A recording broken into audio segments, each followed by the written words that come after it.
আল্লাহ তাআলা যদি দয়া করে আমাদেরকে মাফ না করে, আমাদের বাঁচার কোনো উপায় নাই। আপনি কি ভেবেছেন আপনার নামাজ দিয়ে আপনি জান্নাতে যাবেন? আপনি তাহাজ্জুদ গুজার, সেজদা দিতে দিতে কপালে দাগ ফেলেছেন, এটা আপনারা জান্নাতে নেবে না। আপনি এলাকার সবচেয়ে বড় হাতেম তাই দানশীল, এই দানের ভরসায় বসে আছেন। আমাদের নামাজ, আমাদের রোজা, আমাদের ইবাদত, এগুলোকে মিজানের পাল্লায় উঠালে কোনো ওজনই হবে না। তবে আমাদের একটা কৌশল জানা আছে, আমরা আল্লাহর রহমতের ভিখারি। আমরা সেদিন আগেই গুনার স্বীকৃতি দিয়ে দেব। আমরা বলবো, আল্লাহ তুমি প্রশ্ন করার আগে তোমার একটা কথা বলি, আমারে কিছু জিজ্ঞেস করো না, আমি সব করেছি।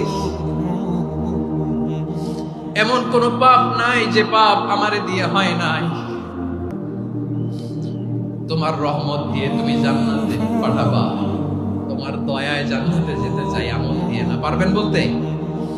কিয়ামতের দিন আমরা বলবো, আল্লাহ আমার আমল দিয়ে জান্নাত চাই না, আমি তোমার দয়া দিয়ে জান্নাত চাই। তোমার দয়া ছাড়া আমার কোনো উপায় নাই। কারণ আল্লাহ যদি বিচার করে, বাঁচার কারো উপায় নাই। আল্লাহ যদি বলে ফেলেন তুই এটা করলি কেন, ওখানে গেলি কেন, কোরআনে 1000 বার নিষেধ করলাম তারপরেও এই পাপে জড়ালি কেন, এরকম প্রশ্ন ছুড়ে দিলে আমার উত্তর আছে? বাঁচার কোনো উপায় আছে? আপনার আমল দিয়ে জান্নাতে যাবেন? কি দিয়ে যাবেন? আল্লাহর দয়া দিয়ে। আল্লাহর রহম আর দয়া ছাড়া কেউ জান্নাতের চেহারাও দেখতে পাবে না।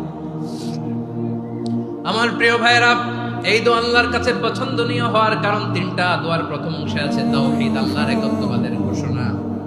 এই দোয়ার দ্বিতীয় অংশ আছে তাসবিহ, আল্লাহর প্রশংসা সূচক বাণী। এই দোয়ার 3 নাম্বার অংশ পাপের স্বীকৃতি। তাহলে আমরা সবাই গুনাহগার, আমরা আল্লাহর কাছে পাপের স্বীকৃতি দিয়ে বলবো, ও আল্লাহ ইন্নী কুনতু মিনাজ জালিমিন, আমরা জুলুম করেছি, পাপ করেছি, অন্যায় করেছি, আল্লাহ বুঝতে পারি নাই, শয়তানের ওয়াসওয়াসায় পড়ে, বন্ধুর পাল্লায় পড়ে, নফসের খায়েশ মেটাতে যে আল্লাহ করে ফেলেছি। তুমি গুনাহ না মাফ না করলে আমাদের গুনাহ মাফ করার দ্বিতীয় কেউ নাই। ঠিক কিনা বলেন?